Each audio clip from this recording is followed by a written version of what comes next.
인생의 미션은 그거였어요. 아무도 도달하지 않은 저온으로 가서 전기 저항을 재보자. 현재도 양자 컴퓨터 있고 초전도체를 사용을 하고 있고, 그래서 상용화의 가장 큰 걸림돌은 제가 봤을 때 김기덕 박사님이 거의 2년 만에 나오셨습니다. 아유, 네, 그렇네요. 또 뵙게 돼서 반갑습니다. 지난번에 오셨을 때는 막스 플랑크 연구소, 이름 어려워, 독일 사람들. 막스 플랑크. 막스 플랑크. 네. 그 연구소 가신다고 할 때 나오셨었고, 삼성전자 막 그만두실 때. 네. 근데 지금은 가신 지 벌써 한 1년 반, 2년 가까이 된 거예요? 그러면 지금 이제 막스 플랑크 연구소 생활도 어떻게 보면 좀 자연스러우실 수는 있겠네요. 그리고 제가 박사학위를 한 연구소에서 또 예. 바로 지금 일을 하고 있는 거라서. 이번에는 모든 계절의 물리학 네. 책으로 돌아오셨는데, 특별히 이제 이 책 때문에 휴가 내고 오셨고, 일단 표지는 좀 이제 다 계절이 느껴지는 표지. 그렇죠. 핑크핑크하죠. 그러니까 책 내용을 보면은 물리학 내용인데 약간 좀 에세이랑 물리학이랑 생활 속 물리학 많이 담으셨어요. 그쵸. 이게 사실은 이제 생활 속 물리학이라기보다는 보통 물리학책들이나 과학책 보면 설명을 많이 하잖아요. 근데 이거는 물리학을 설명을 하는 게 아니라 내 생활 속에 이런 물리학이 숨어 있다라는 걸 보여주고, 네네. 또 마음으로, 가슴으로 느낄 수 있는 이제 물리학을 좀 그런 식으로 전달하려고 노력을 했어요, 이 책에서. 네. 여기 그래서 야구에 대한 물리학도 나오고, 그런 건 없습니까? 왜 한화 이글스는 자꾸 꼴찌만 하는지 이런 거. 거기는 공을 다른 걸 쓰나? 실밥이 다른가? 약간 그러게요. 그런 거 좀 밝혀주시지. 그래서 여기 보니까 그 아우토반 네. 이런데 질주하신 얘기도 나오고. 아, 그쵸. 오. 아우토반 너무 좋죠. 저는 그 독일 가면 거기 가보고 싶어요. 그 뉘르부르크링. 그 뉴엠버가 링 말씀하시는 아니에요. 뉘른부르크링. 아우토반은 원어로 발음이 뭐예요? 거기 똑같이 아우토반. 근데 아우토반. 반을 좀 길게 해야 되고 H가 들어있어가지고. 아니 근데 사실 김기덕 박사님이 2년 전에 저희 나오셨을 때는 초전도체 이야기해 주셨었어요. 맞습니다. 그때 우리나라에서 지금 뭐 초전도체 난리였었고. 난리도 아니었죠. 주식시장도 널뛰고 과학자들도 뭐 예, 싸우고 난리도 아니었죠, 사실은. 요즘은 좀 잊혀졌어요. 요새는 그쵸, 이제 종지부가 찍힌 느낌이죠. 지금 그러면 막스 플랑크 연구소에서는 어떤 거 연구하고 계시나요? 저는 막스 플랑크 연구소에서 양자물질 방막을 합성하는 일을 하고 있어요. 좀 알아듣게끔 얘기해 주세요. 예. 양자 물질도 어려운데 방막을. 그쵸. 예. 일단은 방막이라고 하면 예. 얇은 막이죠. 예. 그래서 얇은 막이라서 우리가 사실 뭐 반도체도 그렇고, 예를 들어 태양 전지도 그렇고, 어떤 물질을 실생활 또는 산업적으로 활용을 하고 싶으면 얇은 막으로 일단 만들어야 돼요. 그래서 반도체도 보면 얇은 막으로 뭐 여러 물질들을 그렇죠. 쌓은 다음에 식각해 나가서 네네네. 디바이스를, 소자를 만들잖아요. 네네. 그리고 태양 전지도 마찬가지로 우리가 판때기로 돼 있잖아요. 태양 전지도. 네네네네. 이게 뭐 이런 책 같은 덩어리가 아니라 판때기로 돼 있기 때문에 그것도 이제 방막을 길러서 그것들을 뭐 식각을 하거나 아니면 패터닝을 하는 과정을 통해서 사용을 하게 되는 거거든요. 그래서 방막 기술이 사실은 기초 학문에서도 중요하긴 하지만 기초 학문에서 시작돼서 응용으로 넘어오는 그 중간 다리 역할을 한다고 보시면 돼요. 그래서 저는 방막을 합성하는 일을 하고 있고, 근데 이제 고전적인 전통적인 뭐 반도체 물질이나 금속, 절연체 이런 게 아니라 네. 양자 물질을 이용을 해서 방막을 만드는 일을 하고 있는 거죠. 그럼 또다시 여기서 이제 양자 물질은 뭐냐? 그거 여쭤보려고 네. 했거든요. 그렇죠. 양자 물질을 가져다가 방막을 만들려고 하고 있는데 내가 보면은 사라지고 이런 겁니까? 다 그쵸. 이렇게만 배워가지고. 네, 지금 양자 아니 뭐 물질. 양자 역학이 뭐 슈레딩거 고양이에서 네네네네. 뭐 양자 방막이 있었다 없었다 뭐 그런 건 아니고요. 그런 거 아니에요? 네, 그런 건 아니고 네. 이제 우리가 보통 양자 기술이라고 하면 세 가지를 들어요. 그래서 첫 번째는 양자 컴퓨팅, 네. 그렇죠? 양자 계산이라고 하는 양자 컴퓨팅이 있고, 양자 통신이 있죠. 네. 그다음 또 하나 양자 물질도 이 양자 기술에 들어가요. 그래서 아직은 양자 물질은 굉장히 초기 단계지만, 예를 들어 양자 통신이나 암호에 비해서 그래도 이제 양자 기술의 하나로 뽑히고 있는데요. 그래서 양자 물질은 사실 뭐냐면 기존 반도체나 금속이 갖지 않는 아주 특이한 물리학적 성질을 보이는 물질들이에요. 예를 들어서 우리가 한참 이슈가 됐었던 초전도체 네. 같은 것도 양자 물질에 속하고요. 아니면 뭐 다양한 자성을 띠는 물질들, 뭐 자석, 우리가 자성을 띈다고 하면 쉽게 자석만 생각을 할 수 있는데 자석 물질에는 자석만 있는 것이 아니거든요. 네. 그래서 뭐 사실 자성이라는 거는 어떤 물질 안에서 스핀이라고 불리는 양이 어떻게 이제 정렬이 되냐에 따라서 결정이 되는 건데, 이게 다양한 패턴으로 정렬이 돼요. 그리고 그거에 따라서 우리가 이용할 수 있는 또 뭐 기초과학적으로 흥미로운 물질들 거기서 또 나오는 거고요.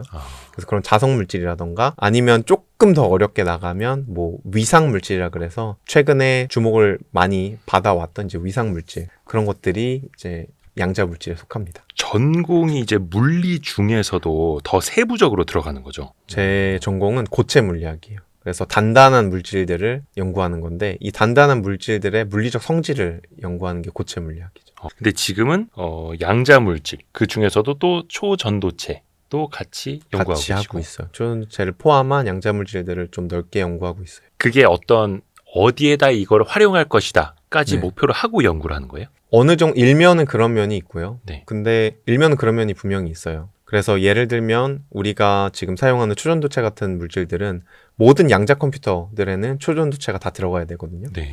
그래서 우리가 양자 컴퓨터에 사용할 만큼 초전도체를 만들려면 이제 방막으로 예쁘게 만들어서 그거를 뭐 패터닝하고 소자로 만드는 과정을 거쳐야 되는데 그런 응용을 생각을 할 수도 있고요. 아니면 최근에 이제 양산을 어느 정도 하기 시작한 MRAM이라는 게 있어요. 자기 메모리.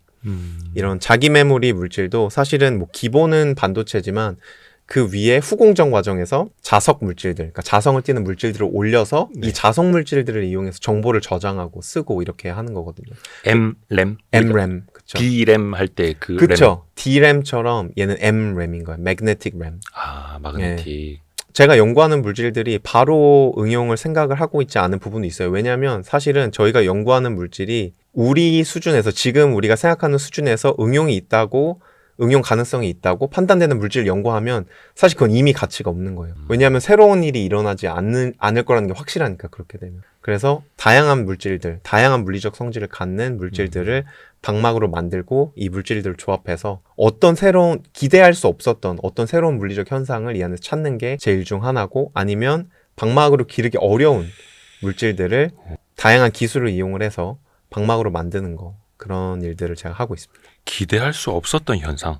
이게 더 어려운데요. 왜냐면 저희가 이제 초전도체에 대해서 계속 얘기했잖아요. 그렇죠? 예. 근데 초전도체도 절대 예상을 할 수 없는 상황에서 발견이 됐거든요. 아. 그래서 뭐 초전도체 발견은 뭐 제가 전에도 얘기했는지는 모르겠지만 그냥 금속의 전기 저항을 쟀는데 이 사람의 이제 예를 들어 이제 인생의 미션은 그거였어요. 아무도 도달하지 않은 저온으로 가서 전기 저항을 재보자. 아니면 뭐 아무도 도달할 수 없는 저온으로 도달해서 모든 물질들을 뭐 액화시켜보자. 모든 가스들을. 네네네. 근데 아무도 가보지 못했던 저온에서 금속의 전기 저항을 재니까 갑자기 저항이 0으로 떨어진 거예요. 그래서 초전도체 몇 발견. 도라고 했죠? 그게 4켈빈이거든요. 4켈빈이면 이제 영하 270도죠. 영하 270도. 도 정도에서. 얼마 안 되네요. 그쵸. 뭐 아이스크림. 네. 근데 꽝꽝. 꽝꽝 얼죠. 영하 270 정도면. 근데 이제 영하 270도를 어떤 실험적인 요건에서 만들 수는 있는 건데 이걸 이제 그쵸. 상시적으로 컴퓨터가 돌아갈 수 있을 정도로 그렇게 해놓을 수 있을 것이냐 또 별개의 이야기고. 그렇죠. 근데 현재 지금 우리가 구글이나 뭐 IBM이나 양자 컴퓨터 이미 만들어서 사람들한테 보여주잖아요. 네네네. 보면 이제 아주 멋있는 금빛깔 샹들리에처럼. 그쵸. 샹들리에고 실제로 맞아, 맞아. 샹들리에라고 부르거든요. 거기서도. 근데 이 샹들리에가 사실은 양자 컴퓨터가 아니에요. 예? 이 아주 많은 샹들리에 붙어있는 이 금빛 부품들이 사실은 온도를 낮추기 위해서 거기 있는 거거든요. 부수적인 장치들. 그쵸. 부수적인 장치들이 이 위에 아주 많이 달려있어요. 아하. 그래서 마치 방패처럼 위에 이렇게 돼 있는 것도 있는데 그것도 열 전달을 막기 위한 거고 실제로 양자 컴퓨터 핵심적 역할을 하는 건 그 밑에 아주 작은 부분이고 이 전체 샹들리에를 온도를 내릴 수 있는 어떤 공간 안에 집어넣어요. 그래서 영하 뭐 273도까지 이 전체 구조를 다 내린 다음에 양자 컴퓨터를 구동을 하는 거예요. 그래서 현재도 있다. 양자 컴퓨터 있고 초전도체를 사용을 하고 있고 왜냐하면 우리가 양자 컴퓨터 들고 다닐 거 아니잖아요. 그렇죠. 그렇기 때문에 구글이나 뭐 IBM에서 저온 상태로 유지한 양자 컴퓨터를 자기네가 보유하고 있고 우리는 넷으로 그거를 접속을 해서 사용을 하는 형태로 지금은 쓰고 있는 거예요. 그러니까 얼마 전에도 화제가 됐던 게 작년 말에 구글이 윌로우라는 칩 만들었다. 그쵸. 라고 해서 무슨 14년 우주의 나이보다 더 오래 걸리는 그런 거를 뭐 이제 풀어냈다. 뭐 이렇게 5분 만에 풀어냈다 얘기를 했잖아요. 근데 그거는 말 그대로 이제 칩 하나고 그 칩을 돌리기 위한 컴퓨팅 환경이 집체만한 거고 이렇게 되는 거예요. 그렇죠. 네. 근데 그 샹들리에인 거죠. 칩 하나로도 안 되고 그걸로 또 수십 수백 개를 깔아야 되면 또 이런 샹들리에가 또 엄청나게 많아져야 되는 거예요? 그렇지는 않아요. 그러니까 지금 현재 뭐 얼마 전에 마이크로소프트에서도 새로운 칩 공개했거든요. 네. 그 토폴로지, 그러니까 위상 물질을 이용을 해서, 그러니까 그것도 양자 물질인데. 위상 물질은 어떻게 위상이 높은 겁니까? 난해하시죠? 그렇죠. 힘드시죠? 네. 우리 구독자분들 혹시 위상물질 아시는 분 계셨으면 댓글 달아주세요. 저한테만 뭐라고 하지 마시고요. 네. 위상물질이 뭐예요? 이제 위상물질은 예. 위상물질은 사실 되게 난해요. 사실은 여기서 말하는 위상이라는 거는 네. 토폴로지거든요. 영어로 하면. 그래서 토폴로지가 뭐냐면 이제 더 위상수학. 어려워. 네, 위상수학이 토폴로지. 그러니까 아주 간단한 토폴로지를 보면 도넛하고 머그컵이 사실 같은 물질인 거 아세요? 같은 물체인 거 위상적으로. 참 물리 모른다고 자꾸 그렇게 좀 하지 마시고요. 어떻게 말이 안 되지 않습니까? 네. 동그란 도넛하고 예. 머그컵하고는 사실은 같은 물질이에요. 같은 물체예요, 위상적으로. 왜냐하면 이 도넛도 그렇고 머그컵도 그렇고 구멍이 딱 하나만 있거든요. 손잡이에 있는 구멍 그거 딱 하나 있는 거예요. 도넛도 구멍 하나 있고. 그래서 이 토폴로지라는 거는 예. 어떤 물체의 형태를 어떤 대상의 형태를 이제 수학적으로 또는 이런 형태에 따른 뭐 형태를 사실 연구하는 수학인 거죠. 근데 위상 물질이라는 거는 그 물질의 이거는 사실은 쉽게 설명하기 쉽지 않은데 물질의 전자 구조가 그러니까 물리적 성질이 전자 구조의 위상적 성질에 따라서 결정되는 거예요. 어떤 형태를 갖고 있느냐, 어떤 그쵸. 모양을 하고 전자 있느냐. 구조가 어떤 모양을 하고 있느냐에 따라서 사실은 결정을 하는 건데 이거는 조금 난해한 얘기예요. 그래서 한 0.1% 알아들었습니다. 예. 그럼 저 종이컵이나 텀블러나 구멍 하나 있는 거는 똑같은 거 이런 식으로? 그쵸. 얘네는 사실 구멍이 없는 거예요. 이 종이컵은 예. 구멍이 없는 거예요. 왜냐면 얘가 찰흙으로 만들어졌다고 생각하면 네네네. 잘 빚으면 그냥 원반으로 만들 수 있거든요. 근데 이미 있는 이 구멍은 채울 수 없어요. 머그컵엔 손잡이가 있잖아요. 네네네. 그래서 이 구멍은 채울 수 없는 거예요. 얘는 구멍이 하나 있는 물체인 거예요. 예. 근데 이 종이컵은 구멍이 없는 거예요, 사실은. 네. 그래서 위상적으로 다른 물체다. 그러면 예를 들어서 이 밑바닥을 뚫어. 그럼 네. 위상적으로 같은 물체가 되는 거예요? 그쪽 도넛과 같은 그러니까 물체가 되는 거죠. 물질이 아니고 물체. 그쵸. 도넛과 같은 게 되는 거죠. 왜냐면 이제 그렇게 이거를 물질이냐 이렇게 하면 헷갈리니까 물체. 그렇죠. 어떻게 물체. 생겨 있느냐, 상이 어떠냐. 그렇죠. 뭔가 들었는데 왜 안 들은 것 같은 느낌은 저만 그런 건가? 위상물질을 제가 갑자기 얘기해서 그런데 다시 양자 컴퓨터로 돌아갈까요? 네네네. 양자 컴퓨터 물어보다가 네. 네. 그 말씀하신 대로 뭐 양자 칩이 많아지면 더 거대해져야 되냐 그쵸, 이렇게 그쵸, 말씀하셨잖아요. 네. 근데 우리가 사실 반도체의 발전이랑 똑같아요. 최초의 트랜지스터, 그러니까 반도체의 가장 백본이 되는 트랜지스터가 제일 기본 단위잖아요. 네. 처음에는 정말 이만했어요.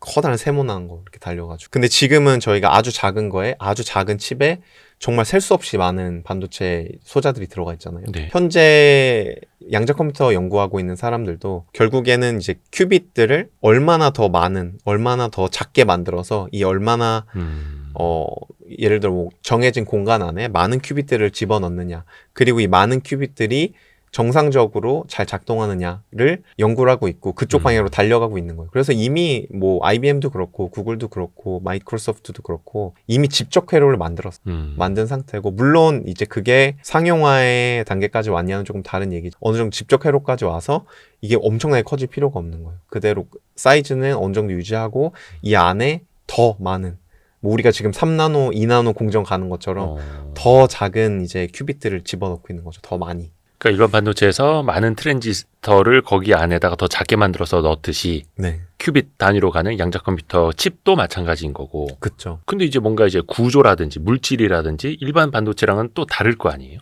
근데 그게 일반 반도체는 어느 정도로는 합의가 된 상태예요. 가장 먼저 시작을 한 게 판형 트랜지스터로 시작을 했잖아요. 반도체 소자가. 그래서 뭐 전 세계의 모든 반도체 회사들이 대부분 비슷한 형태의 반도체들을 만들어요. 트랜지스터. 네. 근데 양자 컴퓨터는 우리가 어떤 형태, 어떤 구조로 가자라는 것도 아직은 합의가 이루어지지 않은 상태예요. 근데 뭐 당연히 반도체도 처음에 여러 회사들이 이런저런 구조들로 뭐 시도를 하고 제품도 냈겠죠. 근데 뭐 그 중에 이제 많은 것들이 도태되고 현재 가장 효율적인 애가 남은 상태인 거고, 양자 컴퓨터도 완전 기초 시작인 단계이기 때문에 아직 그 구조에 대한 합의도 이루어지지 않은 상태예요. 그래서 여러 회사들이 자기 나름의 구조를, 또 연구소도 그렇고 나름의 구조를 이제 시도하면서 어떤 게 제일 좋은 형태의 양자 컴퓨터인가, 양자 큐빗의 구조를 가지나 그런 것들을 연구하고 있는 상태인 거죠. 박사님이 보시기에는 지난번 그 CES 때도 그렇고 젠슨왕 한마디 때문에 양자 컴퓨팅 관련주가 막 반토막 났잖아요. 하루 만에. 그랬나요? 젠슨홍이 뭐라 그랬죠? 이게 그 공부만 하시는 분들은 이게 참 문제입니다. 젠슨왕도 그랬잖아요. 양자 컴퓨터 관련주가 증시에 상장돼 있는지 몰랐다고. 본인이 한마디 해갖고 지금 주가 다 작살내놓고. 그러니까 젠슨왕이 했던 얘기는 물론 그 기술을 인정을 하지만 이게 15년 걸릴지 뭐 30년 걸릴지는 모르겠다. 뭐 한 10년은 짧아 그쵸. 보이고 뭐 한 30년 길어 보이고 그 중간 어디 아니겠느냐 이 생각을 했는데 그때까지 이제 가서 양자 컴퓨터가 상용화되기까지 지금 남아있는 과제들이 되게 많잖아요. 많죠. 뭐 오류도 잡아야 된다고 하고 뭐가 제일 걸림돌인 거예요? 일단은 이제 뭐 제가 양자 컴퓨터 전문가는 아니니까 제가 봤을 때는 일단 양자 컴퓨터 자체는 먼 기술이 맞기는 맞는 것 같아요. 왜냐하면 아까 말씀드린 대로 이 오류를 잡는다는 게 굉장히 어려운 일이거든요. 이게 이제 양자 상태라는 게 시간이 지나거나 아니면 열이 들어오게 되면 양자 상태가 뭐 결맞음을 잃는다. 한국말로 표현하면 결맞음을 잃는다 그러는데 그런 과정을 통해서 정보가 사라져요. 정보를 잃어버려요. 근데 우리가 뭐 반도체를 활용을 하거나 아니면 칩들이 있을 때 정보를 이용을 해서 계속 그걸 가지고 계산을 하고 또 다른 거에 집어넣고 거기서 또 다른 계산해서 가져오고 이 과정을 거쳐야 되는데 네. 이제 오류가 계속 발생하고 정보를 잃어버리고 이런 부분들이 아무래도 문제가 되죠. 그래서 현재도 사실 큐빗이 발견된 지는 큐빗이 처음으로 만들어진 지는 제가 알기로는 꽤 됐어요. 그러니까 큐빗의 개념 자체는 구현이 된 지 꽤 됐어요. 하지만 이걸 우리가 사용을 하려면 무결점이어야 되잖아요. 사실은 결점이 그렇죠, 없어야 되죠. 오류가 있으면 안 되고. 그래서 상용화의 가장 큰 걸림돌은 제가 봤을 때 그 무결점을 해결하는 부분인 것 같은 게 왜냐하면 이거를 뭐 소형화한다던가 아니면 뭐 하드웨어를 뭐 온도를 더 잘 내리도록 만든다던가 뭐 안정적으로 그런 것들은 사실 기술적으로 돈을 넣고 시간을 부여하면 기술적으로 해결할 수 있는 부분들인데 네네. 이런 결점의 문제들은 조금 더 기초적인 얘기예요. 조금 더 이제 펀더멘탈하게 근본적인 문제이기 때문에 그것들은 정말 최근에도 뭐 이론 물리학자들, 실험 물리학자들이 전부 여기에 매달리고 있는 상황인 거고 그래서 이 마이크로소프트가 이번에 발표한 그 위상 절연체를 활용한 네. 그러니까 위상 물질을 활용한 칩들이 그 결점을 해결하는 데 있어서 장점이 있다고 이제 그들은 주장을 하고 있어요. 뭐 실제 퍼포먼스가 어떤지는 저희는 알 수는 없지만 그래서 이 위상 물질을 연구하는 많은 사람들이 이제 주장을 하는 게 위상 물질을 활용을 하면 뭐 결점이 훨씬 적은 양자 컴퓨팅을 할 수 있다 이렇게 주장을 하거든요. 이게 규모로도 그렇고 냉각 온도로도 그렇고 어떤 그 물질 어떻게 보면 이제 소재 단위로도 그렇고 대단하다는 생각밖에 안 듭니다. 막스 플랑크 연구소에 계시는 분들은 네. 양자 컴퓨팅 관련주에 막 이렇게 투자하시고 그런 거 관심 없으신가요? 저희 연구소에 있는 사람들은 그렇게 제가 봤을 때 돈에 관심 있는 사람이 많이 없어요. 오로지 연구. 그쵸. 그래서 제가 봤을 때 돈에 관심 있었으면 딴 거 했죠. 연구소에서 일 안 하죠. 네. 아, 그러신가? 네. 아, 이해가 안 가네요. 이해가 안 갑니다. 그러니까 지금 이제 개발하고 계시는 게 초전도체 쪽이고 초전도체를 어떻게 하면 또 양자컴에 또 쓸 수 있을까도 그 과제 안에 있을 테고요. 뭐 머리에 구석에 아주 작게 들어있죠. 작아요? 대부분은 아니고. 대부분은 아니고 제 연구 관심에 있어서 사실 뭐 양자 컴퓨터는 되게 작은 부분. 그럼 어디다? 네. 제가 아까도 뭐 좀 전에도 기대하지 않았던 거를 찾는 게 제 사실은 목표고. 기대하지 않았던 현상이라고 아까 표현을 해주셨는데 그럼 뭔가 갑자기 이제 유레카를 부를 수 있는. 근데 그런 기대하지 않았던 현상은 정말 순수하게 실험적으로만 찾을 수 있거든요. 왜냐하면 해보지 않으면 모르잖아요. 기대는 이론으로 계산을 해서 이제 어떤 걸 예상을 해서 얻는 거는 이론으로 하는 거고 실험적으로는 정말 아무도 예상할 수 없었던 곳에 가서 실험을 해봐야 되는 거죠. 예를 들면 그 푸른 곰팡이에서 생긴 뭐 페니실린 발견 막 이런 것처럼 그런 것도 그렇게 될 수 있죠. 그럼 뭐 좀 뚜껑을 열어놓고 휴가를 갔다 오시죠. 제가 한국에 왔다 다시 독일 들어가셨는데 내가 뭐 뚜껑 열어놓은 거에서 뭐 이상한 현상이 생겨나고 이럴 수도 있는 거 아닙니까? 그럴 수도 있죠. 물론 뭐 실수로 인해서 그런 것들이 발견될 수도 있는 거죠. 신기합니다. 그렇죠. 그러니까 의도하지 않았는데 이게 또 발견이 될 수도 있는 거고. 그렇죠. 댓글 남겨주시는 분들 중에서 3분 정도 선정을 해서 이거 모든 계절의 물리학 책 보내드릴 테니까요. 댓글도 또 재밌게 달아주세요. 책 내용을 바탕으로 좀 몇 가지 좀 질문을 드리려고 하는데 제일 저는 궁금했던 게 그거였어요. 오로라 현상. 혹시 맨눈으로 보셨습니까? 저는 오로라를 맨눈으로 본 적이 없습니다. 저도 되게 보고 싶은데 그게 거의 극지방 가까이 가야 된다면서요. 캐나다도 맞아요. 그런 뭐 투어가 있고 북유럽에서도 어떻게 보면 이제 그 오로라 투어 가서도 오로라를 못 볼 수도 있다고 하고. 그렇죠. 기상 상황이 좋아야 이제 볼 수 있는 거고 저희 책에도 나오지만 네. 제가 얼마 전에 독일까지 오로라가 내려온 적이 있어요. 저위도 지역까지. 그래요? 네, 그래가지고 저희 연구소 하늘에 오로라 사진 찍히고 그랬어요. 못 보셨다면서요? 근데 제가 그걸 못 봤어요. 그래서 그 다음 날도 나온다는 거예요, 오로라가. 열심히 그 오로라 명당을 찾아서 갔는데 네네네네. 구름이 많이 껴서 또 못 봤어요. 아니 그러면 그게 왜 생긴 거예요? 오로라 현상이요? 오로라 현상이 사실 오로라 현상이 생기는 것도 물리학 때문이죠. 근데 사실 오로라가 밤에 생기잖아요. 근데 네. 역설적으로 오로라는 태양 때문에 생기는 거예요. 오로라는 밤에만 볼 수 있지만 네.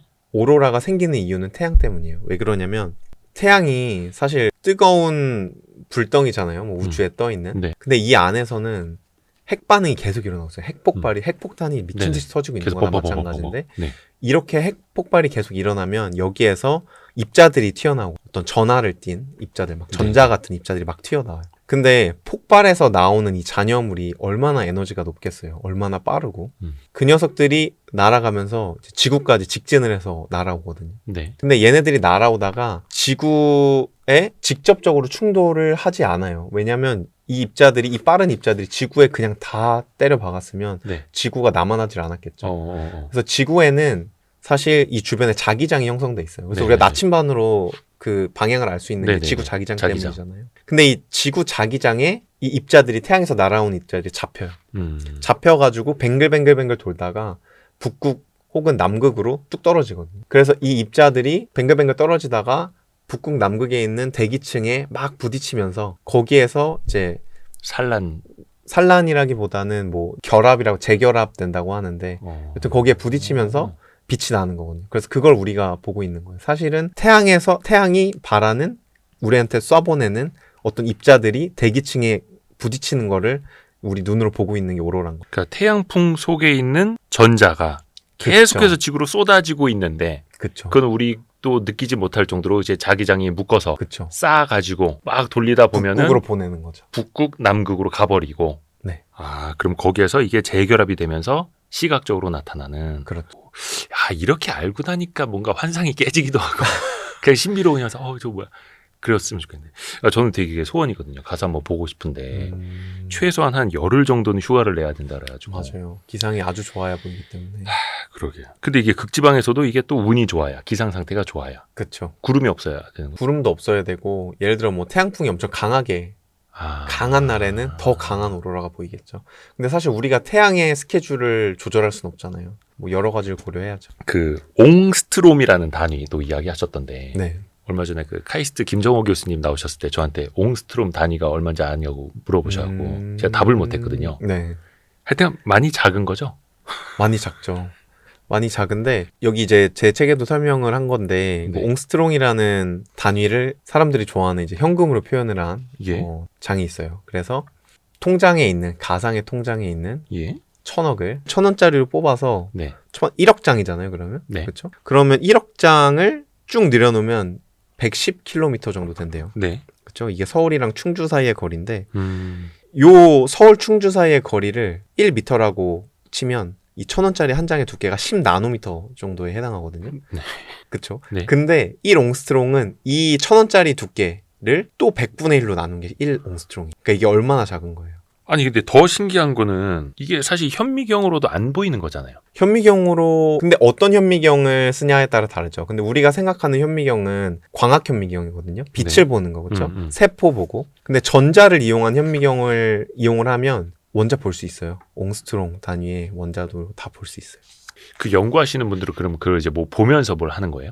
예를 들어서 이렇게 증시에서도 되게 이제 높은 평가를 받고 있는 기업 중에 하나가 그런 원자 현미경 바탕으로 반도체 검사하는 그쵸. 그런 기업이 어느 있거든요. 기업인지 알 것 같네요. 네네. 그 뭐 주차 시스템 하는 회사 비슷한. 네, 그쵸, 네. 맞아요.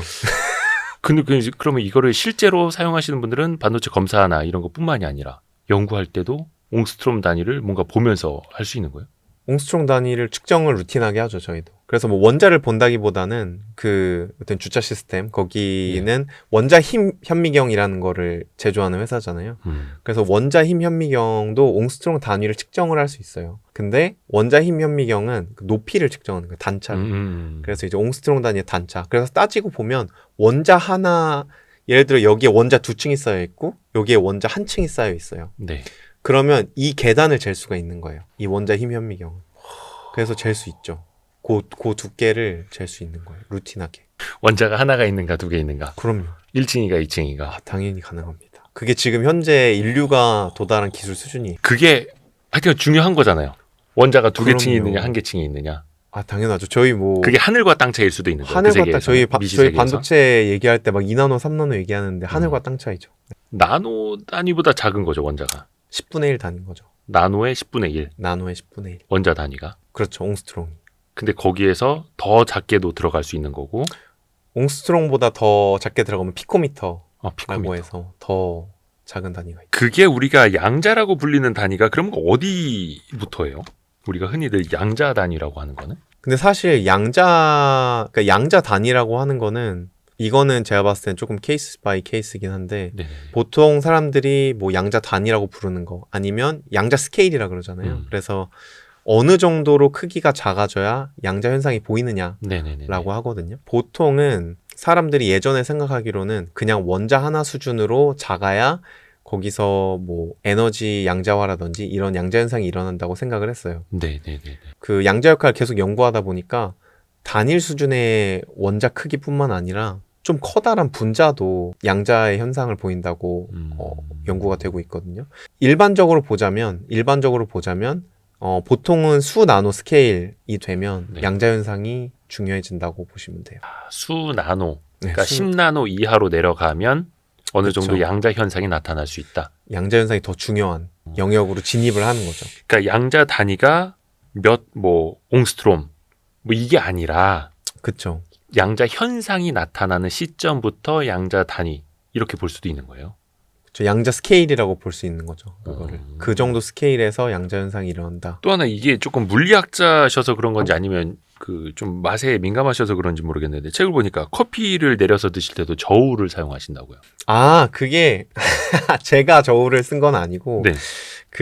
저희 연구소에 최근에 굉장히 좋은 에스프레소 머신을 들여다놨어요. 뭐 커피숍에 있는 것처럼 그쵸. 큰 거. 굉장히 좋은 걸 들여다놨는데 이게 연구소에 물리학자들 잔뜩 모아놓은 거잖아요. 네네네. 그러니까 사실 따지고 보면 그 속된 말로 시쳇말로 이 덕후들만 모아놓은 거. 그 덕후들은 사실은 삶의 모든 면에 있어서 물리를 쓰려고 하거든. 근데 이제 그 중에 정말 커피를 좋아하는 물리학자 하나가 네네. 커피를 잘 만드는 논문을 이 사람이 보고 온 거예요. 그래가지고 그런 논문이 있어요? 그런 네, 논문이 네. 있어요. 어떻게 커피콩을 갈고 얼마나 작게 갈고 그 커피콩 가루의 크기의 분포에 따라서 커피 맛이 어떻게 변하는지. 그래가지고 그거를 완벽하게 재현하기 위해서 저울도 가져오고 이 기계 가는 그 톱니도 바꾸고 막 해가지고 이거를 막 완벽하게 해서 그 정말 최고의 커피를 만들어내려고 실험을 하고 있더라고요. 그래서 그 에피소드를 여기 이 책에 적어놨던 거죠.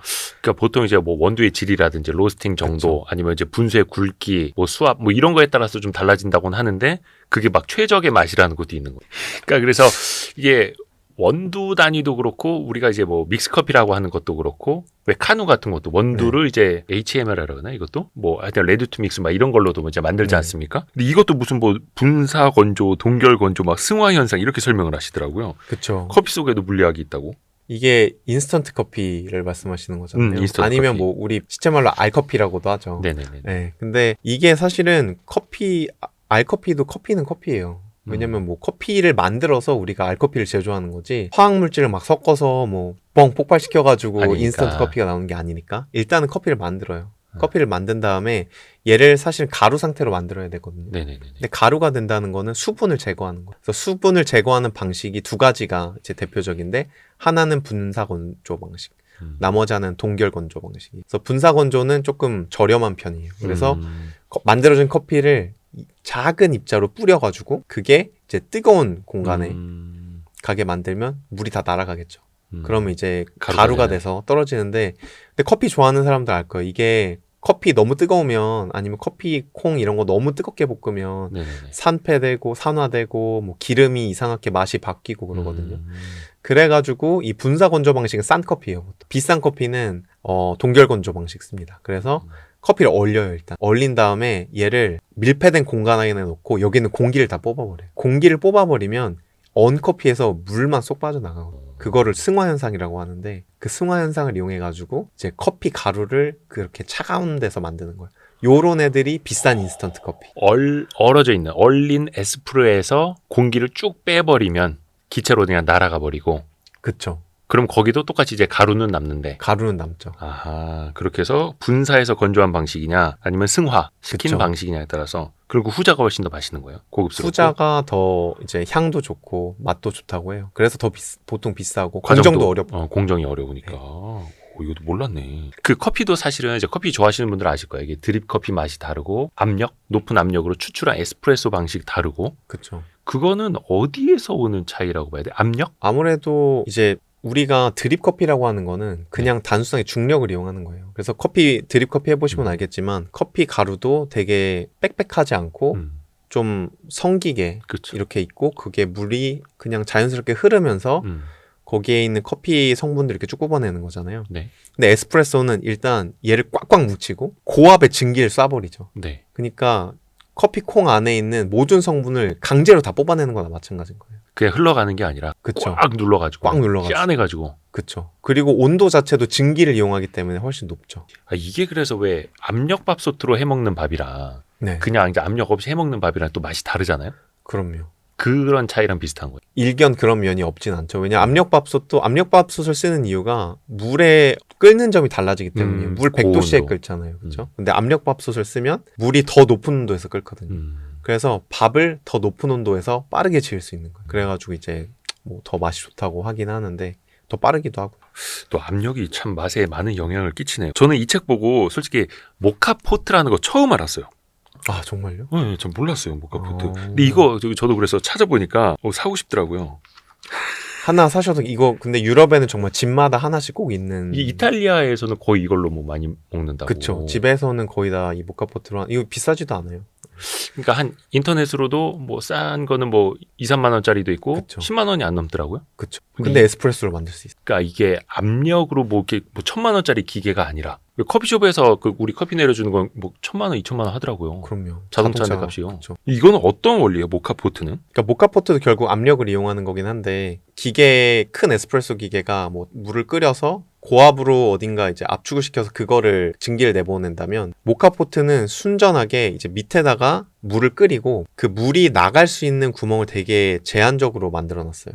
그래가지고 이 증기가 쌓이면 온도가 높은 물을 위로 압력을 올려주는. 쏘아 보내주는 거예요. 그래서 우리가 물을 뚜껑을 닫은 상태에서 물을 끓이면 네. 이게 폭발하거든요, 사실은. 네. 너무 이게 증기가 많이 발생을 하니까. 그것처럼 밀폐된 공간 안에 구멍을 아주 조금만 뚫어놓고 물을 넣은 다음 끓이면 여기 압력이 차면서 물이 위로 확 쏘아 보내지는 거예요, 이 증기가. 그래서 그 위로 쏘아지는 물과 증기가 커피 위에 이제 커피를 또 잘 프레스해서 그 위에 넣어놓거든요. 거기를 뚫고 지나가면서 에스프레소가 추출되는 거죠. 요거를 그대로 이제 뒤집어 놓으면 에스프레소 머신처럼. 그렇게 보이는 거죠, 사실은. 네. 근데 이거를 요렇게 해서 밑에서부터 불로 끓여가지고 그쵸. 수증기가 생겨서 그게 또 물을 밀어 올려서 그게 커피 가루를 타고 뚫고 지나가서 뚫고 올라가서 에스프레소가 다시 나오는 거죠. 압력을 만드는. 그쵸.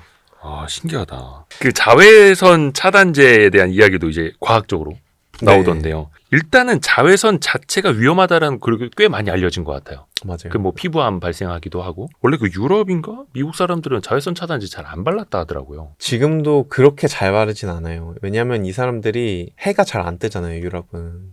유럽은 날씨가 별로 안 좋아요. 날씨가 좋지 않습니다. 그래서 뭐 비도 맨날 오고 영국 같은 경우는 해 뜨는 날이 거의 없고 그렇다 보니까 자외선 차단제를 거의 쓰지 않았는데 그러다 보니까 해가 뜨면 얘네들이 옷을 다 벗고 밖에 나가서 선탠을 해요. 해를 너무 받고 싶으니까. 일광욕. 그쵸. 일광욕을 하는 거예요. 일광욕을 하는 게 그만큼 해를 보기가 쉽지 않아서 그런 거예요. 그쵸. 너무 우울하니까 또 해를 안 보면 또 우울하고 또 건강에도 안 좋으니까 이걸 알고 해가 뜨면 나가서 일광욕을 하는데 선크림 없이 하니까 애들이 막 피부가 화상이. 다 화상이 그래서 뭐 피부암 발병률도 막 높아지고. 그 자외선이 그럼 위험한 이유도 여기에서 그 과학적으로 설명을 해주셨는데 자외선 크림, X선 크림, 감마선 크림 이게 또 다를리 있을 수 있다고요. 그러니까 자외선이 위험한 이유는 되게 간단해요. 근데 우리가 지금 보는 이 빛들, 뭐 핑크색 빛, 뭐 파란색 빛 이런 빛들과 자외선은 사실은 물리학의 입장에서 보면 크게 다를 것 없는 그냥 빛이에요.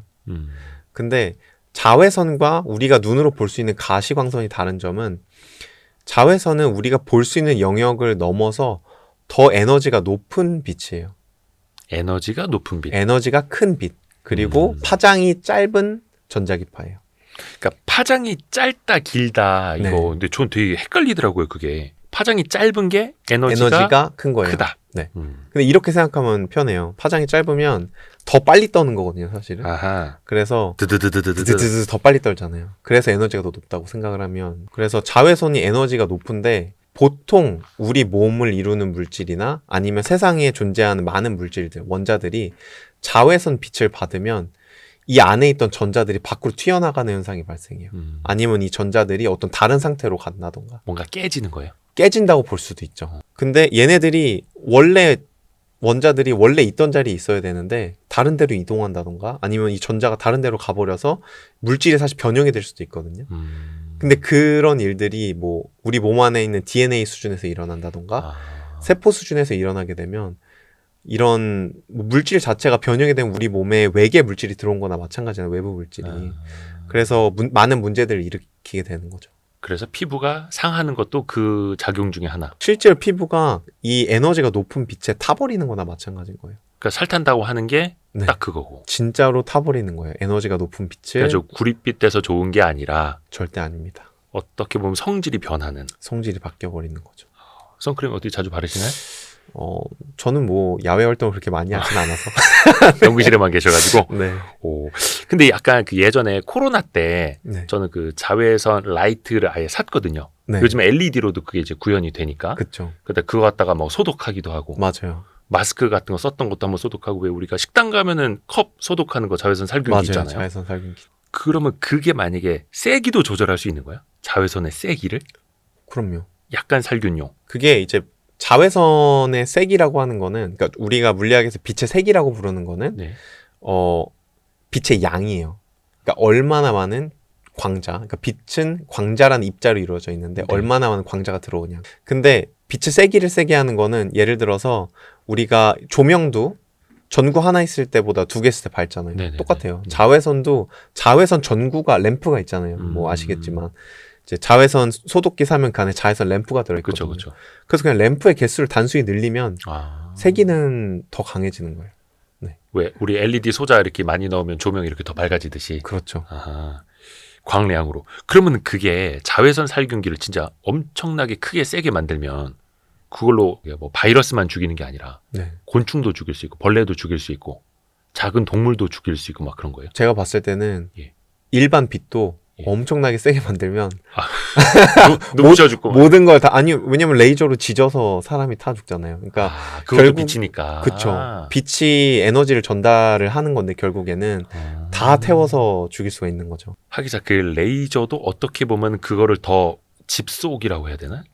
응축한 거. 그쵸. 빛을 아주 작은 부분에 이제 응축해서 쏜다고 생각을 하면 되는데 레이저를 초강력 레이저로 만들면 금속도 막 자르잖아요. 레이저로. 예. 레이저는 그러면은 이게 뭡니까? 자외선이 뭘로 봐야 돼요?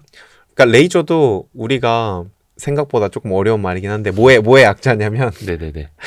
stimulated amplification에 의한 그 빛의 증폭이라고 하거든요. 그래서 이게 유도 방출에 의한 빛의 증폭. 이게 레이저의 사실은 그 약자예요. 근데 그래서 사실은 레이저라고 하는 거는 거의 모든 빛의 파장을 다 가질 수 있어요. 그래서 뭐 어떤 물질로 레이저를 만드냐에 따라 다르거든요. 그래서 우리가 일반적으로 포인터로 사용하는 빨간 레이저도 있고 그렇죠. 그 다음에 뭐 초록 레이저도 있죠. 그 다음에 군사용으로 많이 쓰였던 뭐 테라헤르츠나 IR 레이저. 그래서 레이저는 단순히 어떤 빛 영역에 국한되는 건 아니고요. 그래서 어떤 파장의 빛이든 레이저를 잘 설계하면 어떤 파장이든 만들어낼 수 있는 거예요. 강력한 이 레이저를. 그러니까 그 레이저의 소스를 뭘로 쓰느냐에 따라서 완전히 그쵸. 달라질 수 있는. 그럴 수 있는. 근데 어떻게 보면 이제 응축하는 방식의 이름이겠네요. 그쵸. 레이저라는 게 이 빛이 증폭되는 물리적인 원리를 그냥 쭉 나열한 게 그 이름인 거예요. 네. 증폭되는 원리를. 그래서 비슷한 게 레이다, 뭐 라이다 이런 것도 네. 우리가 그냥 단어처럼 말하지만 얘도 전부 다 그런 물리적인 원리에 그냥 쭉 나열해 놓은 이름 같은 것들이거든요. 레이저를 이용한 게 라이다. 라이다죠. 그렇죠. 네. 그리고 레이더는 라디오파를 이용을 하는 거죠. 보통. 라디오파. 네, 라디오. 그래서 이게 앞자리가 좀 비슷하고 헷갈려요. 항상. 그래서 왜 자율주행차의 기술에 그렇죠. 뭐 레이더냐 라이다냐 막 이런 거 항상 맞아요. 헷갈립니다. 근데 이제 라이다가 레이저를 이용한 거. 아까 그 IR이라고 말씀해 주신 게 적외선. 적외선. 이죠. 네. 근데 적외선은 안 위험한 거? 이렇게 우리가 알고 있잖아요. 위험하지 않은 거? 생각하기 나름이죠. 아, 그래요? 그것도 마찬가지로 세기에 따라 다른 거예요. 그래서 적외선은 물론 에너지가 낮은 빛이기 때문에 네. 일반적으로 위험하지 않다고 생각을 할 수 있어요. 근데 에너지가 낮다는 게 꼭 위험하지 않다는 걸 의미하진 않아요. 그래서 아까도 말씀드렸지만 이런 일반적인 빛도 많이 모으면 엄청나게 세기가 세져서 얘를 뜨겁게 달굴 수가 있는 거죠. 뭐 녹일 수도 있고. 그래서 저희 연구실에서 쓰는 적외선 레이저가 있는데 네. 그 적외선 레이저 수천 도까지 온도를 올릴 수가 있어요. 아. 그래서 얘도 그 대신에 얘는 이제 빛의 세기가 아주 센 거죠. 그래서 이 레이저는 보통 우리가 이산화탄소로 만든 레이저를 사용을 하는데 그렇게 되면 이제 적외선을 발생을 시키면서도 굉장히 뜨겁게 만들 수가 있어요. 그래서 모든 빛은 세기가 세면 위험한 거죠. 네. 그걸로도 적외선으로도 그 뭔가 무기를 또 나중에 만들 수도 있고. 그럼요. 그러니까 예전에 한의원 가면은 적외선 이런 걸로 뭐랍니까? 찜질이라고 해야 됩니까? 살균이라고 합니까? 온열찜질. 온열찜질. 네, 온열찜질 해주죠. 그거는 그냥 따뜻하라고 하는 겁니까? 왜 우리나라에서는 네. 상업적으로 원적외선 방출 막 이러면 되게 좋은 줄 알거든요. 그게 옥장판 이런 뭐 거. 제가 의학 전공은 아니지만 네. 적외선을 사용을 하는 게 일반 빛이랑 적외선이 있다고 하면 적외선을 사용을 하는 게 더 몸 속까지 전달이 잘 되는 걸로 알고 있어요. 왜냐하면 빛의 파장마다 뚫고 지나가는 깊이가 다르거든요. 그래서 예를 들어 살갗을 이런 가시광선들을 거의 뚫고 나가지 못하죠. 네네네. 근데 그래도 어느 정도는 뚫고 나가요. 그걸 네네. 우리가 알 수 있는 게 뭐냐면 손톱 이 맞은편에 네. 뭐 핸드폰 플래시 같은 거 대보면 투과하거든요. 그죠. 예. 그래서 이게 전혀 투과하지 못하는 거는 아니에요. 근데 이게 빛의 파장마다 투과하는 정도가 다르거든요. 아. 그래가지고 적외선은 제가 알기로는 투과하는 깊이가 일반적인 가시광선이랑 다르게 조금 더 깊이 들어가서 따뜻하게 그 안에까지 해주는 거죠. 그게 어떤 뭐 파장이 길어서 투과할 수가 있고 뭐 이런 것도 이어지는 거예요? 그런 게 있는 거죠. 네. 신기하다. 왜 적외선 우리가 하면 이제 군사용도로 적외선 감지기 같은 거 있고 그 투시경 같은 것도 있지 않습니까? 투시경도 있죠. 예. 그거는 어떤 원리예요?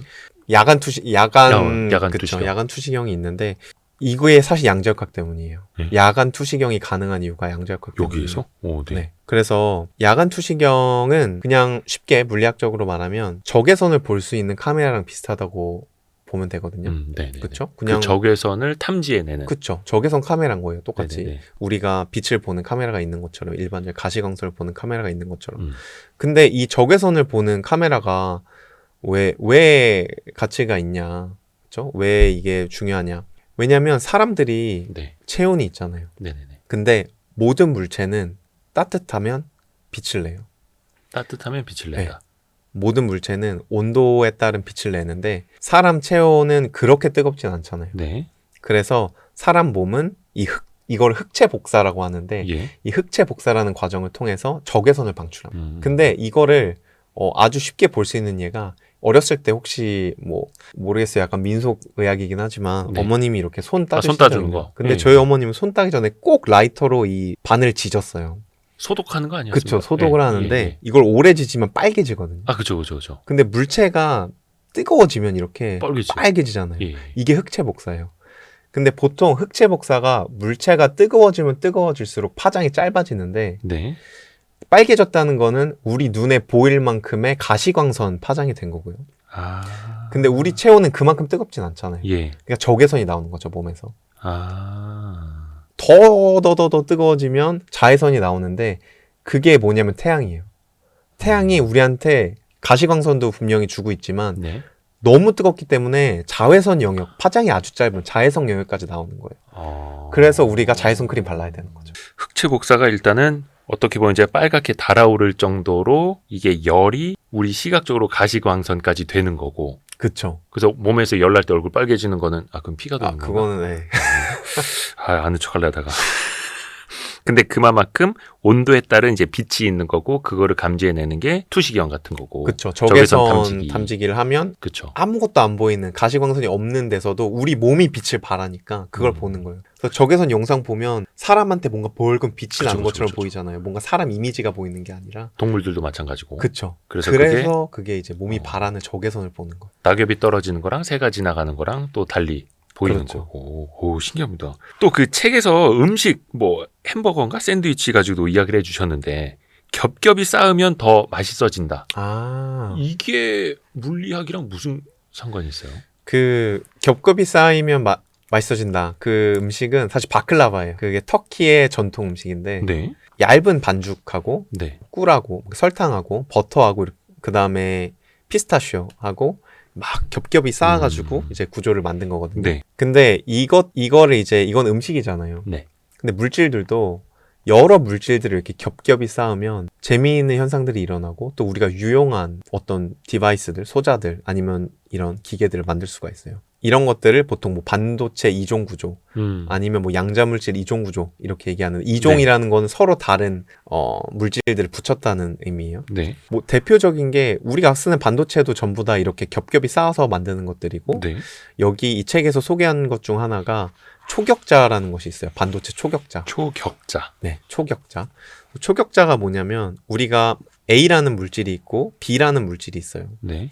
근데 이 A라는 물질과 B라는 물질을 A, B, A, B 이렇게 쌓으면 네. 이들 사이에도 사실은 어떤 주기성을 갖는 구조가 만들어지는 거잖아요. 예. 이 AB, AB, AB, AB가 계속 반복되는 거죠. 그래서 얘를 초격자라고 부르는데 반도체 초격자를 아주 잘 쌓으면 여기에서 이제 양자 캐스케이드 레이저라는 특별한 레이저를 만들 수가 있거든요. 뭐 이런 것들을 비롯해서 그 안에서 뭐 레이저가 나오는 거예요? 아니면은 그쵸. 레이저를 발진을 시킬 수가 있어요. 네. 그렇게 쌓기만 해도 그렇게 쌓기만 해도 레이저를 만들 수가 있어요. 사실 바클라바라는 음식이 버터, 뭐 설탕, 반죽인데 네. 피스타치오랑 이거 따로 먹으면 그냥 그렇거든요. 그냥 그런데 얘네들을 조합을 했을 때 정말 달고 고소하고 이들이 어우러졌을 때 나는 이 시너지 효과가 있거든요. 그런 것처럼 물질들도 쌓았을 때 다양한 새로운 성질들을 보이는데 그것들을 이제 책에 적어놨던 거죠. 근데 이거를 그냥 그 믹서기에 넣고 그냥 갈았을 때와는 또 다른 맛. 그럼요. 같을 수가 없는. 같을 수가 없죠. 왜냐면 비빔밥 갈아서 쉐이크로 먹으면 맛없잖아요. 아니면 뭐 피자도 그렇고 그렇죠. 그 259페이지에 요거 반도체 P형 반도체, N형 반도체와의 접합 또 네. 이야기를 해주시는데 아까 그 겹겹이 쌓은 음식 하니까 생각나는 게 HBM. 네. 이것도 어떻게 보면은 일반적인 D램이라고도 할 수 있는 걸 여러 층을 쌓은 거지 그렇죠. 않습니까? 근데 이거는 많이 쌓았다고 해서 더 맛있어지는 거랑은 어떻게 좀 뭐 유사한 점이 있는 거예요? 아니면 완전 다른 거예요? HBM은 D램의 사실 거의 거진 D램 완성품을 여러 개 이제 쌓아가지고 네. HBM을 만드는 거잖아요, 사실은. 또 위아래 통신이 되게끔. 그쵸. 그러니까 이거는 스케일이 사실 다른 거예요. 아까 말씀드렸던 양자 단위가 달라지는, 양자 단위 바깥에서 일어나는 일인 거죠.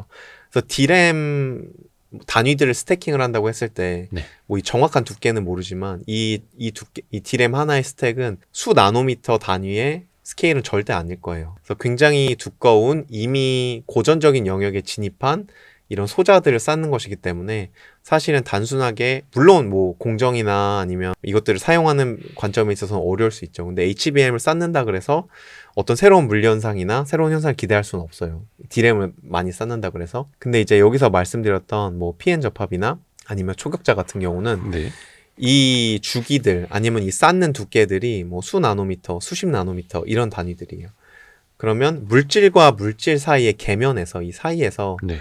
뭐 다이오드 현상이라던가 아니면 뭐 여기에서 우리가 태양광 발전에 쓰이는 뭐 실리콘 태양광 발전에 쓰이는 그런 포토 커런트 현상이라던가 뭐 그런 것들이 그러니까 포토볼타익 현상이 일어날 수 있고 초격자는 뭐 아까 말씀드린 레이저 같은 것들을 네네. 만들 수 있죠. 근데 그것들은 아까 이제 말씀드렸던 양자 스케일 안에서 일어나는 것들이에요.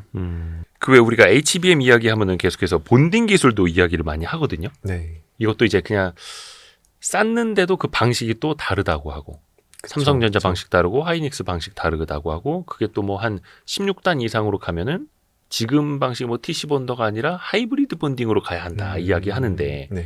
그럼 그 중간에 쓰는 어떤 솔더볼이라고 표현해야 됩니까? 그런 네. 물질들까지 제거해 버리고 바로 붙여야 된다 하면서요. 하이브리드 본딩이라는 그런 거라면서요. 저도 뭐 정확한 기술적 용어는 잘 모르겠습니다. 네네네. 결국은 이제 중간에 뭐 없이 쌓아야 되는데 네. 거기에도 뭔가 그럼 물질이 전혀 필요 없나요? 나중에는? 물질이 전혀 필요 없진 않겠죠. 아마 이제 본딩을 할 때 대부분 뭐 금속을 이용을 할 거 아니에요. 우리가 뭐 만들었을 때 거기다가 접착제를 뭐 붙일 수는 없으니까. 네. 왜냐면 전기가 결국엔 그 사이에 흘러야 하기 때문에 이제 금속을 이용을 해서 뭐 카파나 이런 금속들을 이용해서 붙일 텐데 솔더링을 할 텐데 제가 봤을 때 물질 없이는 두 물체를 붙일 수 있는 가능성은 거의 없죠. 네.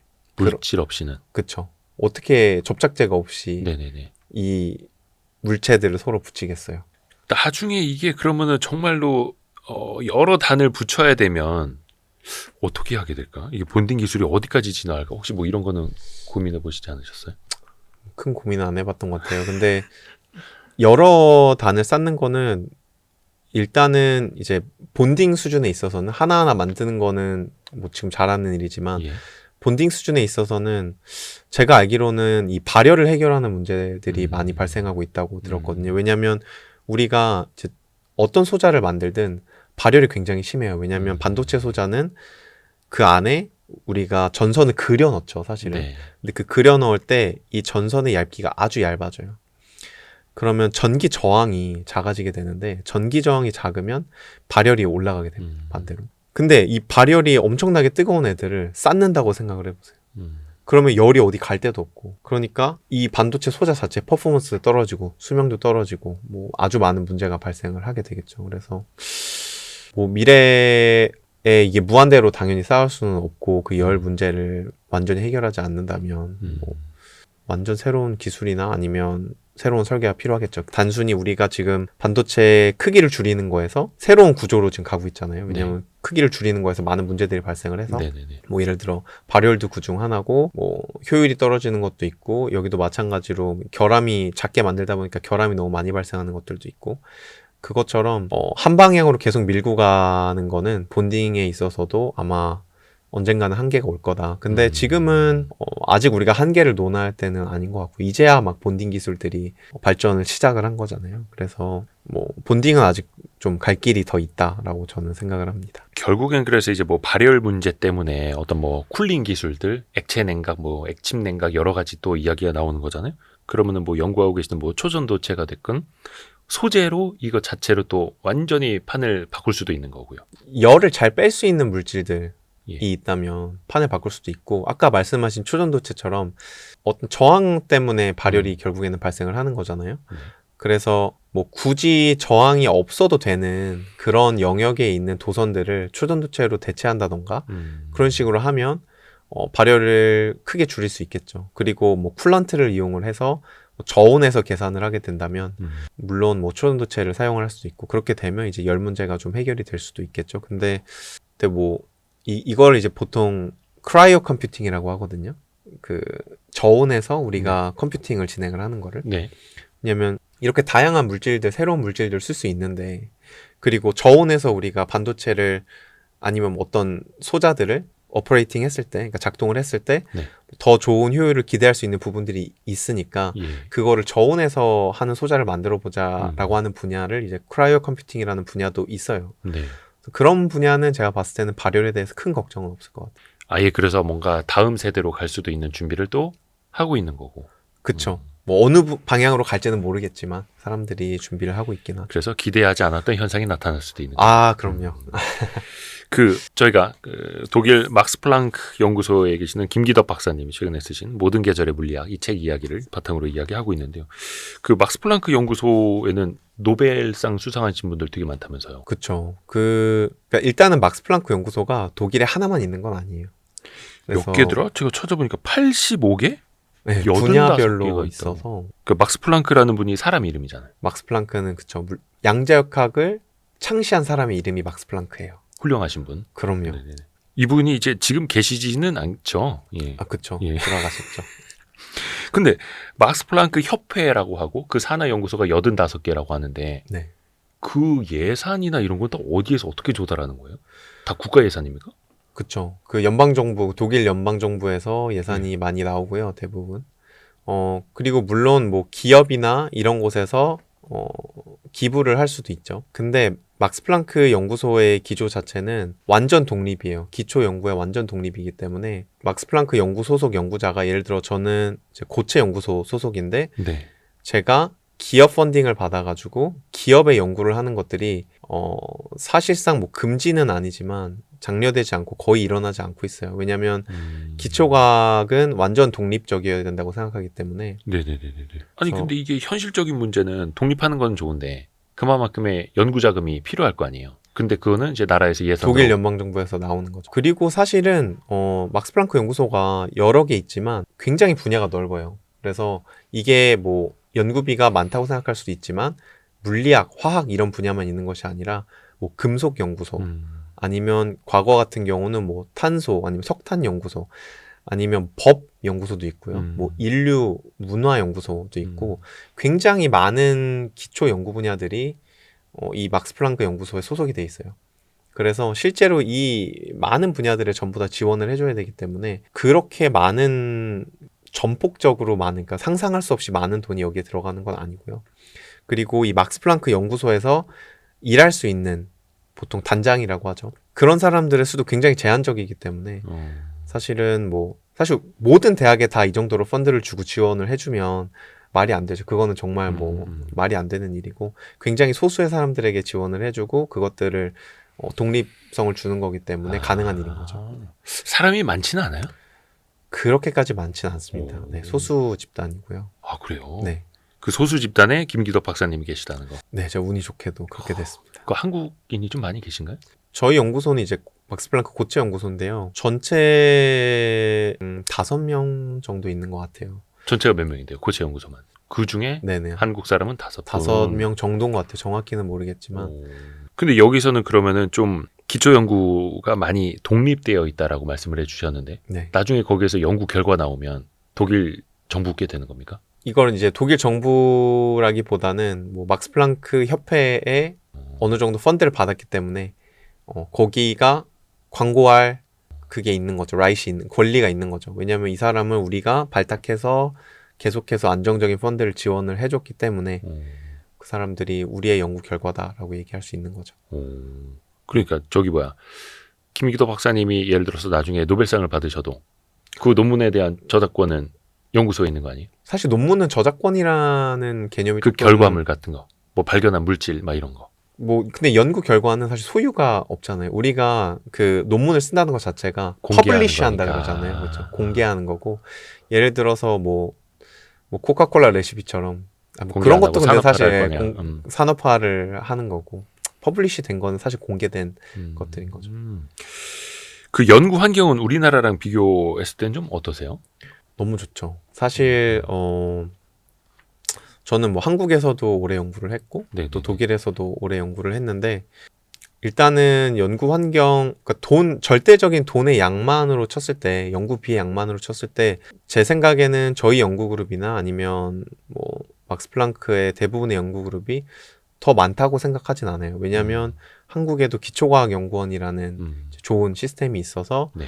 그곳의 단장들은 뭐 굉장히 많은 연구비를 받고 연구를 하고 있죠. 근데 이제 기본적으로 전통이라는 게 있고 또 문화가 다르기 때문에 연구하기는 더 저는 진짜 연구자들의 낙원이라고 생각을 하거든요. 저 같은 연구자들의 낙원이라고 생각을 하는데 일단은 디스커션도 굉장히 자유롭고요. 뭐 위계도 적은 편이고 그다음에 뭐 사람들이 그 연구자들을 기본적으로 서포트하는 지원팀이 되게 잘 돼 있어요.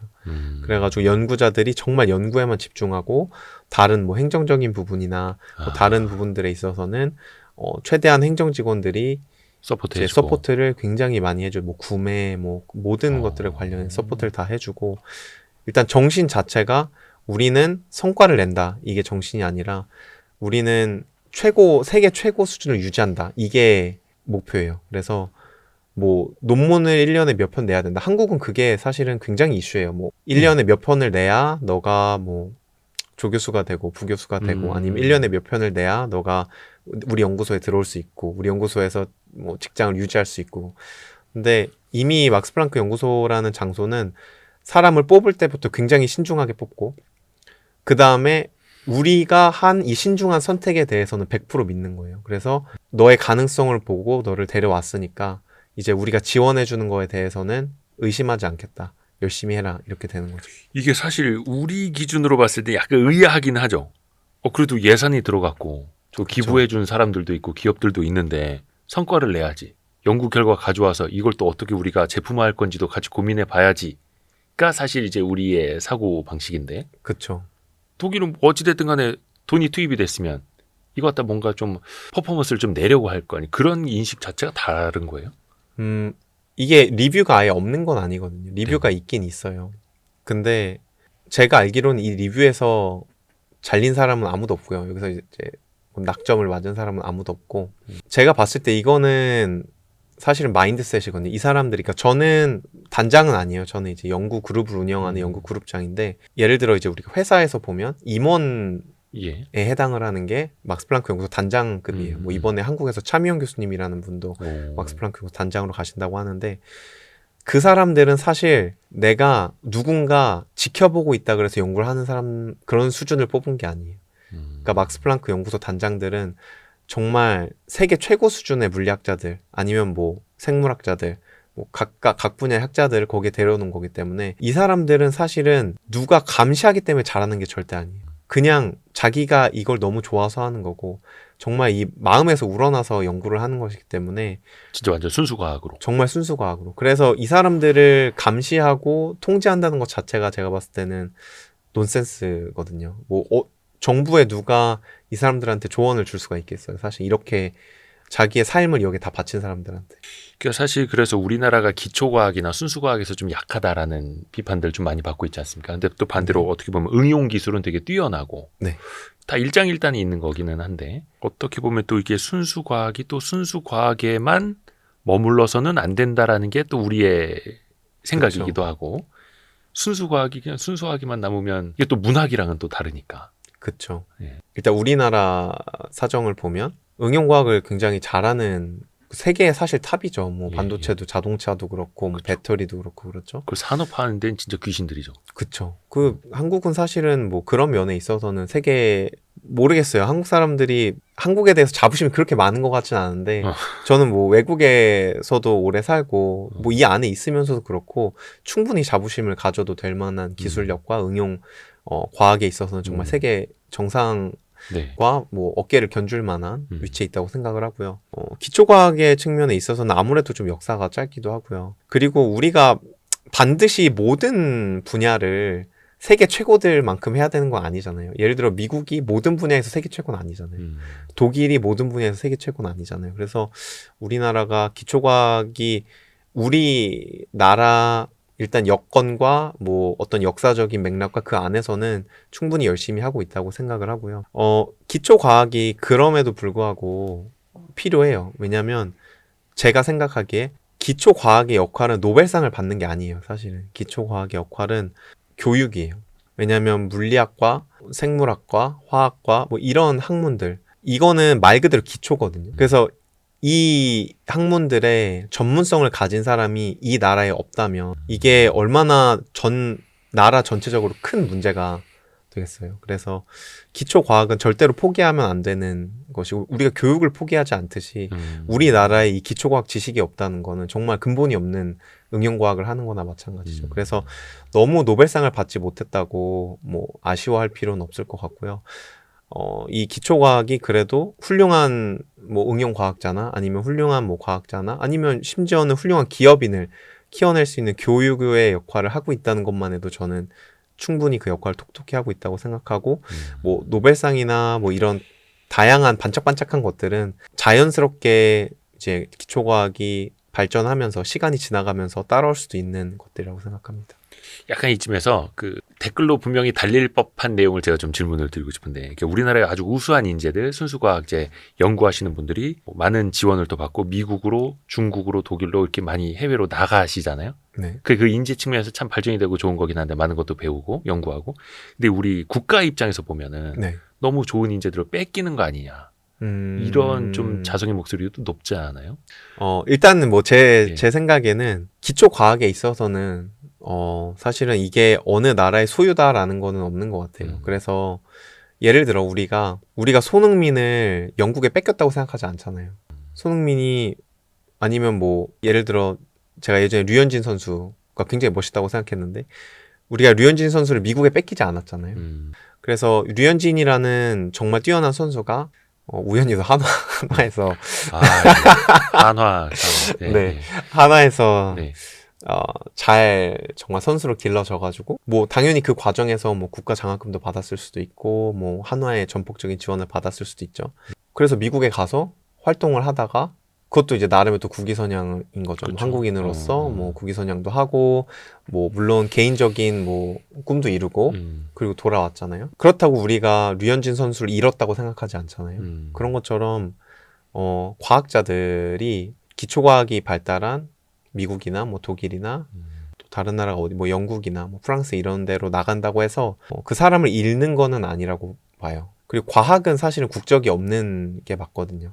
기초과학은 특히. 근데 예를 들어 이런 부분들은 안 좋은 거긴 해요. 예를 들어 우리가 삼성에서 일하던 뭐 하이닉스에서 일하던 네. 굉장히 뛰어난 뭐 엔지니어들이 있잖아요. 뭐 그런 것들을 뺏기는 외부 기업에 뺏기는 거는 사실은 그거는 안타까운 부분이기는 하죠. 왜냐하면 기업 대 기업으로는 기업 대 기업으로는 안타까운 일인 거. 사실 한국에 인재들이 많은데 뭐 여러 조건에 의해서 그게 가는 거니까 물론 이 사람들이 뭐 한국을 배신했다 이런 건 아니고 기업이기 때문에 이제 뭐 기업은 당연히 선택해서 우리가 가는 거잖아요. 근데 이제 그렇게 외부 기업에 뺏겼다는 거는 그만큼 매력적으로 어필을 하지 못했다는 거죠. 기업에서. 그래서 그런 부분 그리고 우리가 사실은 리딩하고 있는 산업에서 그런 일들이 발생했다는 게. 근데 기초과학 같은 경우는 뭐 어디서든 할 수 있는 거라고 저는 생각을 합니다. 그 말 멋있네요. 기초과학에는 국경이 없다.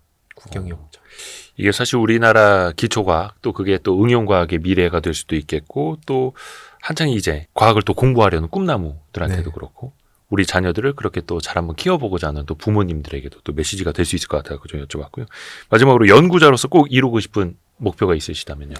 저는 노벨상? 아니요. 노벨상은 아니고 저는 사실 반도체와 양자물질 두 가지를 다 연구하고 이 두 가지 분야를 되게 사랑하는 사람이에요. 정말 이 두 가지에 미래가 있다고 생각을 하고 근데 이 두 가지 물질들이 서로 잘 조화가 되지 않는다고 생각을 해요. 현재는. 그래서 반도체는 현대 문명의 쌀이죠. 그렇죠. 뭐 안 쓰는 데가 없죠. 그쵸, 지금. 그쵸. 그리고 양자 물질도 저는 충분히 그럴 가능성이 있다고 생각을 해요. 근데 양자 물질이 그 숨겨진 잠재력을 다 사용을 하려면 결국에는 이 반도체와 하나가 돼야 된다고 생각을 하는데 현재 이 두 물질이 너무 달라서 같이 조합이 잘 안 되고 있어요. 그래서 저는 반도체와 양자 물질을 두 가지 다 연구를 했던 사람으로서 이 둘을 잘 조화가 되게 할 수 있는 이 둘이 친구가 되게 할 수 있는 네. 그런 연구를 하는 게 제 꿈입니다. 예를 들어서 우리가 지금 하드 드라이브를 쓰고 있잖아요. 그렇죠? 근데 네. 하드 드라이브는 반도체가 아니에요. 잘 보시면 알겠지만. 그쵸. 반도체로 찌질 분류되지 뭐가- 않죠. 예. 네. 그 안에도 사실은 양자 물질이 들어가 있어요. 그 안에 그 자석들이 여러 개가 배열이 돼 있는데 그 자석 물질들도 우리는 양자 물질이라고 생각을 해요. 사실은. 그래서 이렇게 근데 자성이라는 거는 양자역학이 없이 절대 존재할 수 없는 성질이에요. 물질의 성질. 그래서 이제 이런 것들도 양자 물질이고. 근데 얘네들이 어떻게 잘 조합이 되냐. 이 문제를 풀고 싶은 게 저는 제 개인적인 목표입니다. 네. 나중에 뭐 막스 플랑크 연구소에 계실 때건 언제건 네. 김기덕 박사팀 무슨 뭐 발견 쾌거 이런 기사 나올 때를 또 우리가 기대하고 있겠습니다. 알겠습니다. 그때 되면 또 이제 나오셔서 쉽게 또 설명해 주십시오. 네. 오늘은 모든 계절의 물리학 이 책을 댓글 달아주시는 분들 몇 분 또 저희가 추첨을 통해서 선정을 해서 책을 보내드릴게요. 댓글 많이 달아주시고요. 모든 계절의 물리학 김기덕 박사님이었습니다. 고맙습니다. 감사합니다. 고생하셨습니다.